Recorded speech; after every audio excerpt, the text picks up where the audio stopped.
The Stone Age is a very primitive time where man had to rely on a lot of different tools in order to survive and to hunt. And so around 13,000 years ago, man started to work with other animals, wolves, in order to hunt down savage beasts like the mammoth and this kind of thing. And so we looked at what we had in Far Cry, and historically we have a very rich wildlife, and we started to investigate the possibility for the player to tame the wild beasts that we would create in Oros. All the beasts have their place, depending on how the player really wants to approach situations. With the canines, you have a beast that will explore for you, who will alert you to nearby danger and growl. Felines are known for being stealthy, so if you're that kind of tactical stealth player, a feline is your best choice for beast. The bear is your quintessential tank. It's going to take all kinds of aggro off of you if you encounter hostile enemies in the world. And then lastly, we have the honey badger. And the honey badger is really in a league of his own.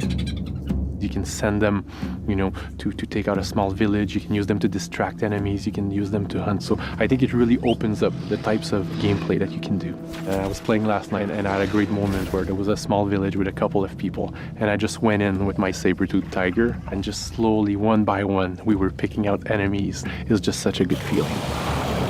In Far Cry, when you come across a situation, you always want to recon it first. And you can do that from your point of view as Takar, but you can also send in your owl, who is going to act as your recon tool. He can view outposts from above, he can mark enemies, he can bomb enemies if he wishes, and the owl also has a specialized aerial attack.